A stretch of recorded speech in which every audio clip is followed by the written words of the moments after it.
Hello and welcome to the Swine Time Podcast. I am your host, Spencer Wayne. I'm one of the staff veterinarians here at Pipestone. I'm also one of the owners in Pipestone Holdings, and I have one of my partners here, Cameron Schmitt, one of our other veterinarians. And before I let him take over on the conversation, just to introduce him a little bit from my perspective, there is veterinarians, and then there's veterinarians. And there's also farmers veterinarians, and Cameron's both. Cameron's great on the farm, and Cameron is also the smartest guy I know on bugs and drugs, and when I get stumped, I call Cameron. So Cameron's my guest today, and we pretty much just gave him free rein. Cameron, why don't you tell us a little bit about yourself, what you do, what you're interested in, and start the conversation. Thanks, Spencer, for the great introduction. I'm a veterinarian here at Pipestone. I've been at Pipestone since 2002 when I got out of college, so I've been here my whole career. Lived in Pipestone for about 5 years and moved to Independence, Iowa, and still travel throughout the system. Today, my role is Executive Vice President of Pipestone Veterinary Services. So all the happenings within the clinic locations I'm in charge of, which is a new role for me. Previously, I was a multiplication health director, and I've worn many hats through the years and love the diversity of what I've been allowed to do here.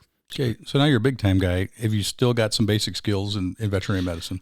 It just added more to my plate. It doesn't seem like much fell off. I still get to farms, probably 4 days out of a week, and have some more admin functions. So. Excellent. Okay, the topic is health/diseases. Yep. And I was thinking if you want to talk about some things, there's a whole list of different pathogens. There's some things that are not pathogenic, like pig vices, prolapse. There's a whole bunch of stuff. Where do you just take it where you want, and I'll see if you really are smarter, as smart as I think you are or not. Well, let's start out with the big bugs, right? PRRS being number one for the industry. If you look at the University of Minnesota data, it would actually suggest this PRRS year is lower, and for our system, we've had 3 or 4 great years in a row. The industry is probably seeing fewer PRRS breaks. Mm-hmm. The dilemma is that data doesn't capture severity, right? And as we've added the lineage 1 family viruses, the 144, right, our PRRS break frequency appears to be going down, but our severity has probably gone up, right? Mm-hmm. And with the current markets, a lot of producers, if they get hit with 144, rather than dealing with high wean pig cost because of lower throughput, and poor quality pigs, and have been able to go to the open market and source out clean pigs. And in my career, we really haven't done depop repops. Mm-hmm. And in the last 2 to 3 years, depop repop has really become in mode again, and that's somewhat driven by market, but it's also driven by severity of these 144s. Yeah, you just stumbled into kind of an interesting area because you're right. You and I practicing work with the South Farms. You break with PRRS. Well, you get rid of PRRS, but you get a disease, you get rid of it. You never depop the farm until the last few years because weird things. I think it started with COVID because the economics got so extreme. You said we should depop this farm. It got to be way more appealing, and then you realized how a clean stocking was so much better than an older population that had never been freshened up essentially for a long time. Right. And some of your other guests have talked about the quote new health paradigm that we've observed when we do a reset on these farms, and they're a great opportunity to get rid of your high pass strep or your bad parasuis that you deal with. And there's a lot of other cooties that we've accumulated in these farms, that have never been depopulated since they started up, sometimes in the 90s, right? And where those bugs accumulate from are, your historic gilt sources, right? If you've been single source from a very high health gilt source forever, you probably have really clean pigs, and a depop repop probably doesn't create a lot of value for you. Yeah. But if you've accumulated all the underlying agents to go with it, a restart might make sense. And realize market is part of the equation on this thought. Right. So kind of circle back around, like you got a farm, you have a average, mediocre farm for health, whatever it might be. You get PRRS today. The cost is so extreme in the face of really poor profitability. You might depop the farm. Right. And the backside of that, you get this crazy advantage of I got a single clean stocking, and now I'm like it's a fresh, brand new farm again. Right. And you get all the advantage of having that versus 20 plus years of an accumulated bug load with all the small bugs. Yep. Is essentially what you're Yep. talking. Yep. So on this topic of PRRS, you said it's maybe less breaks, but more severe.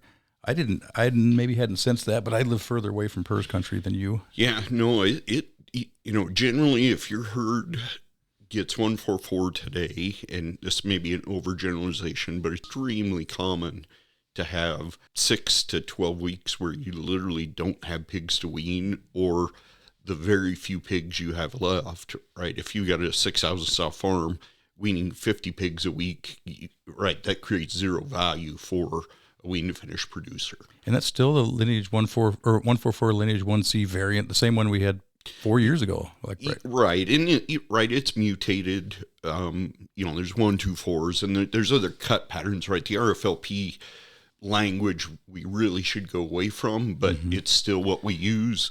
It's the same virus though, changed slightly. It's not a new one. It's the same one for the last 3 to 4 years. Yep, and that's still as bad. That's generally how PRRS viruses have gone, right?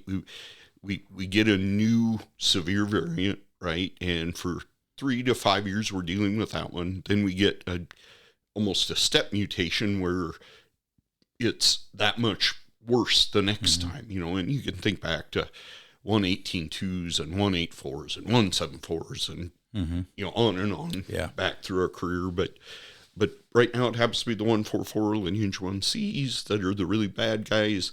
Unfortunately, what has historically spawned is if we're 3 years into this guy, we're not far from the new big bad guy, right? And frustratingly, the tendency is as we keep getting years and years and years further into PRRS, we tend to get more and more severe cases. Right. So, but the other is with the break frequency down, it does appear that as people have moved more to depop, right, we're placing less hot pigs out into the environment, around other farms, and that might be why the frequency of breaks is down, because we're just shutting off supply and not infecting others. That's a hypothesis. I'd love to be able to prove it. Some epidemiologist who's way smarter than me can probably prove that somehow in the data, but that's what it feels like. As far as managing PRRS, if you look through Iowa and your practice area and just people and systems and other people you're aware of raising pigs, when you get PRRS today, I know our approach would be most of the time, do an elimination, close and eliminate the virus and go back to either negative truly or a vaccinated wild virus negative farm. Is that common, or what are most people doing to manage their PRRS now? I mean, right, that's been the model for 10 to 15 years now. The dilemma with these 144s, they seem to be extremely sticky. Our historical, load, close, homogenize 40 weeks, for example, they're less successful today. I don't know what the percentage is, but we've had many closure failures or closures that we have to extend. Then obviously you have the next set of problems that occur when your closure doesn't work, right? You're now still making positive pigs, and you're out of gilts. Yeah, with a messed up parity structure. Right, you're no longer have gilts to breed, so you cull less, right? So animals you would normally put on a truck, you're taking your herd. They're less productive. They die at a higher rate. So PRRS continues to give us frustrating curveballs. The other side of this poor market and what we've seen is generally the sow farms that are located in worse areas that break every year. They've just become unprofitable to operate. In the model that we've seen really emerge to work is locate your sow farm out of pig dense area. Right. You pay a freight basis, right, to get that clean pig from a low dense area into the feeding area. And at least I've got a clean pig to start off from. Then the downstream systems are somewhat variable, right? Some systems, at least we start with a clean wean pig. I know I'm 70 or 90% likely to see PRRS during the growing phase. At least we see some benefit with vaccine, but vaccine is, still very frustrating, right? And some systems have gotten rid of sites or contract sites and known bad areas where group after group after group breaks. Mm-hmm. Other systems just put their head down and say that's within the cost of operating. I'm near my packer. I'm near my feed mill. I'm going to feed pigs here, come hell or high water. And see, to me, that's new. Sows not being in pig dense areas is not new. That's been like, oh, that's a natural gravity, because it dictates you go somewhere to keep that source clean. But for somebody to say, I'm not going to have pigs in northwestern Iowa because of too much disease, I'm like, that's where they got to be. That's where everything's there. They need the manure. They got the plants close by. The feed's all there. You're seeing places where I'm not going to put pigs there because even a clean pig gets too sick. It's not worth it. Yeah, definitely. Really. And different systems value different production metrics differently. Some systems, it's percent grade A. Some systems it's feed conversion, and they are intertwined to some degree. Mm-hmm. But you add animal health costs, antibiotics and treatment and labor frustrations. Some systems have said, I don't need to be in this pig dense zone.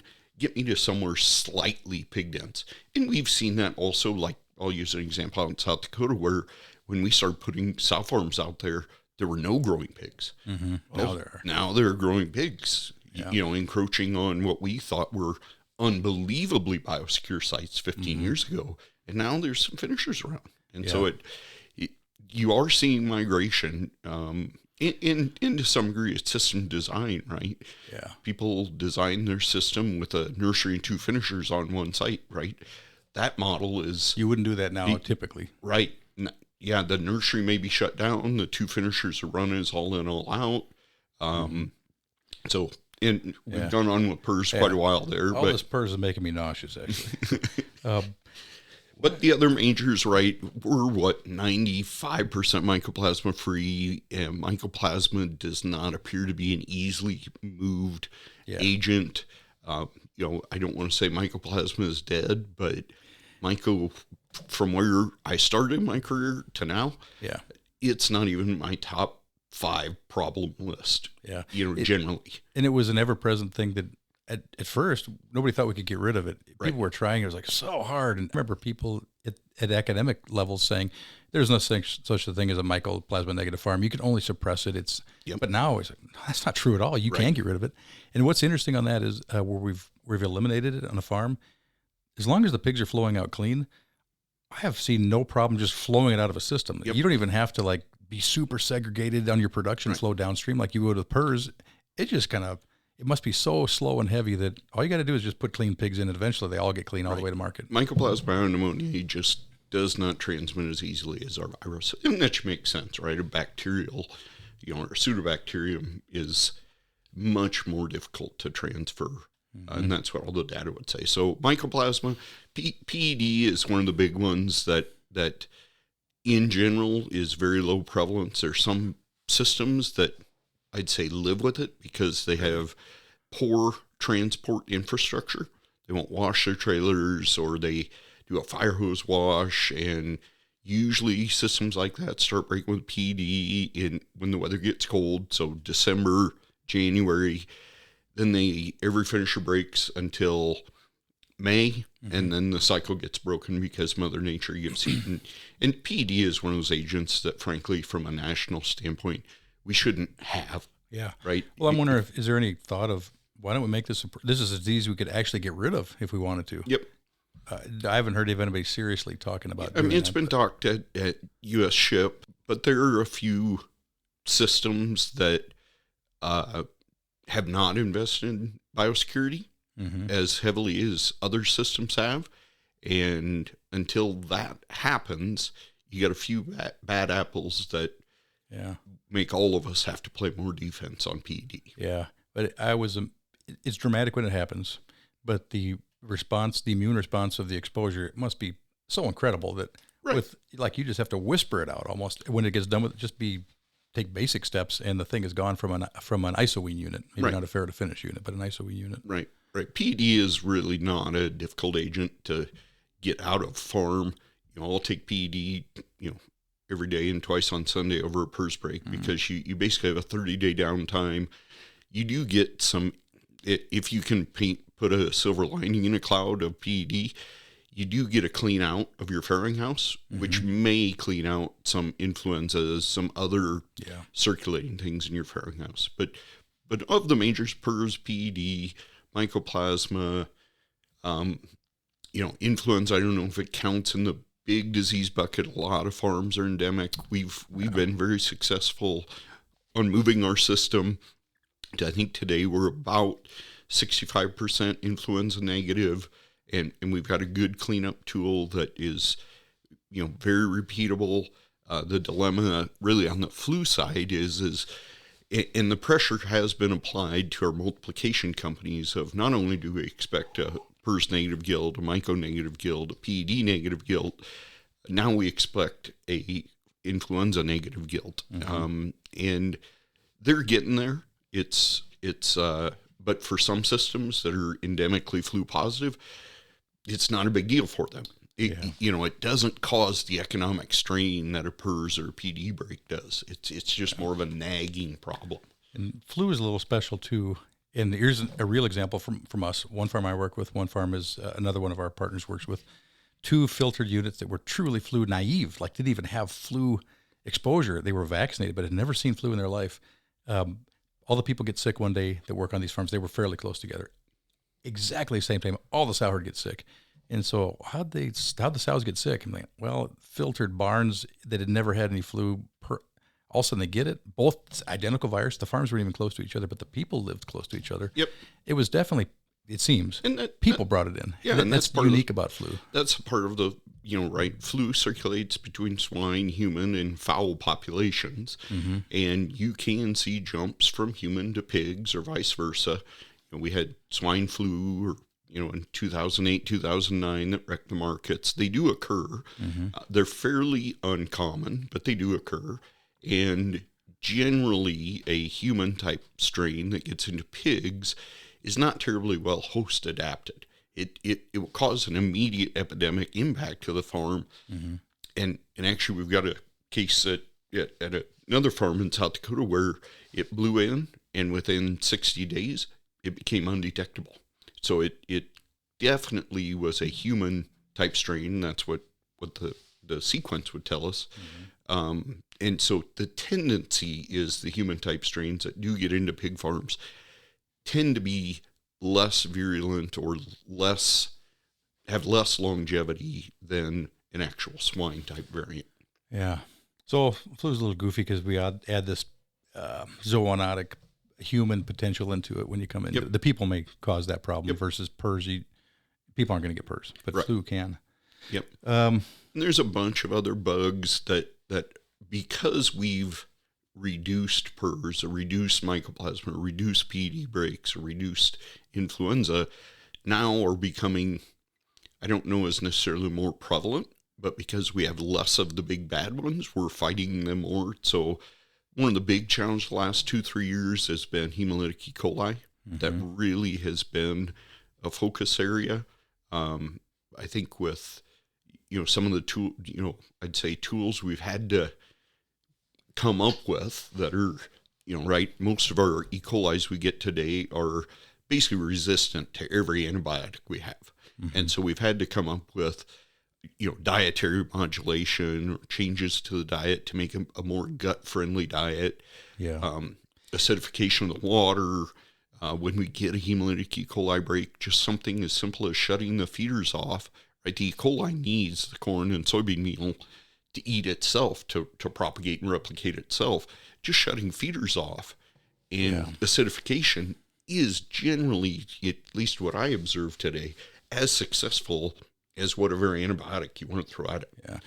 We could easily have a whole conversation just on E. coli because to me, it's kind of fascinating. If you go back 15 years ago, E. coli, which drugs is it sensitive to? And you'd go through a couple maybe on the same site. You would just keep using drug. You might go to the next drug and you get some effectiveness. You're right.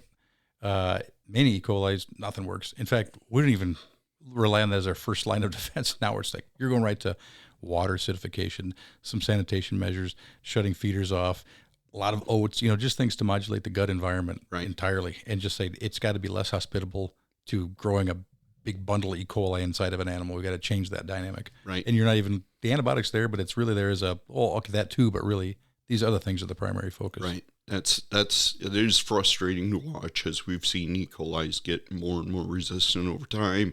And then I'd also say our toolkit, right, Mecadox is again on the block for the FDA trying to get rid of it. There's frustratingly, we've got fewer and fewer tools. And so we've had to get out of the traditional, I have a bacteria, I apply an antibiotic, and I control it. Well, that doesn't seem to be the case with our E. coli's today. Yeah. Hey, on the topic of E. coli, though, I think it's fair to say as the industry has gone more and more red boar, more Duroc, we have more and more E. coli because they have more receptors for E. coli is the smart guy language that I've heard.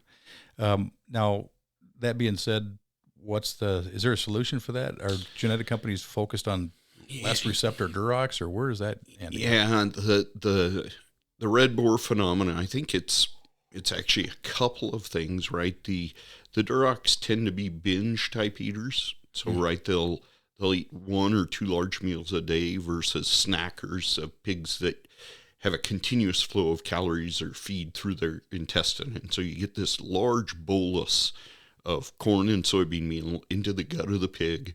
And, right, the fastest growing bacteria on the planet is E. coli. Well, it obviously just occupies that ecological niche when you throw a whole bunch of gasoline to burn up, right? So part of it is the eating habit of the pig.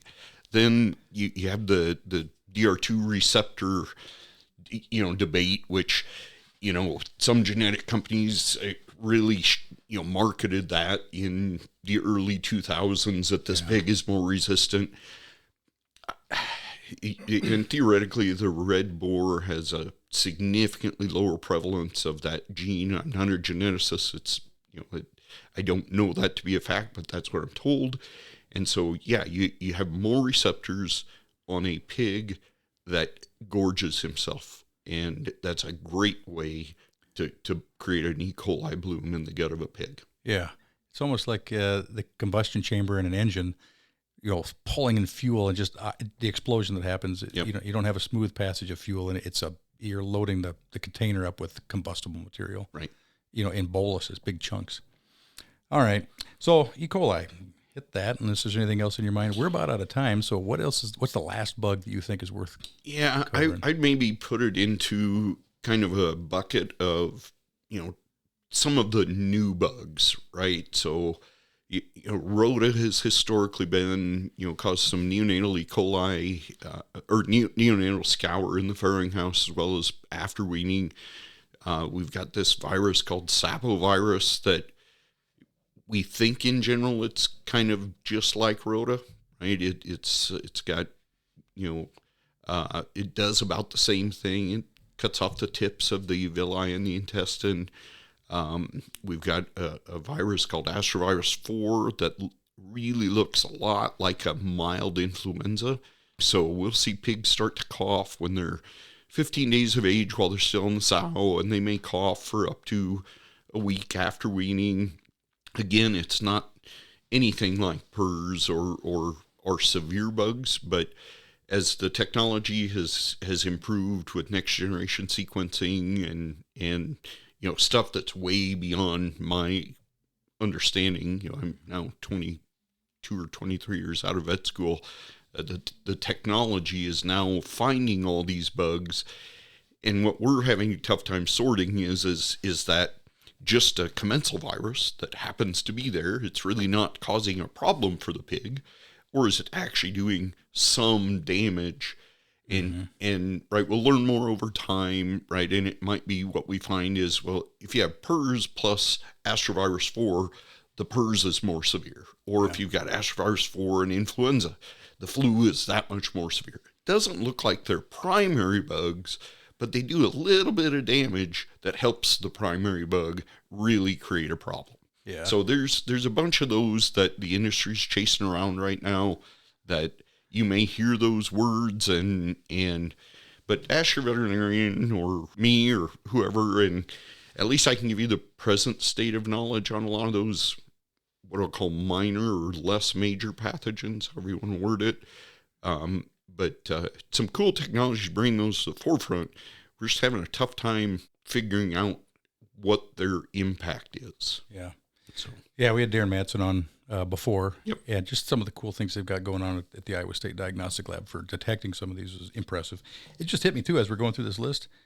We didn't even discuss Circo. Yeah, it's like PCV2. I just had a case of it recently, but how much of that has just gone in the background as we've got a good set of vaccines that appear to work very well? Like, we don't even think about it anymore. Right. Circo, for the most part, unless you have some destabilizing event at the sow farm, right, we've got very good vaccines. And if we, not to take up too much of your time here, but most vaccines are frankly not very good, right?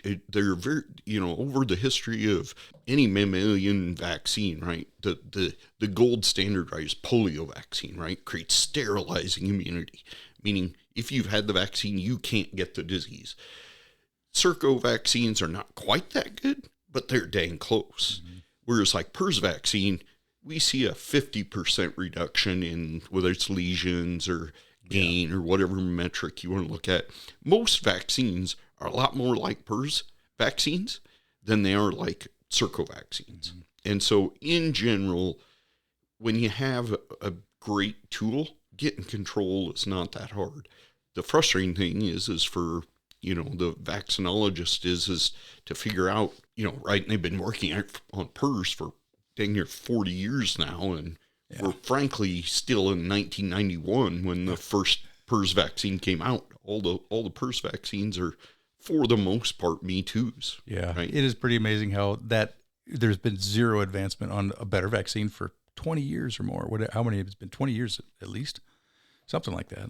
30, yeah. 30, yeah, if you do the math right. Okay. Hey, Cameron, thanks for coming on the show today. Well, I appreciate you being here. Thanks so much. Thank you. Want to also thank our listeners for tuning in. Please tune in next time for the next episode of Swine Time Podcast here at Pipestone.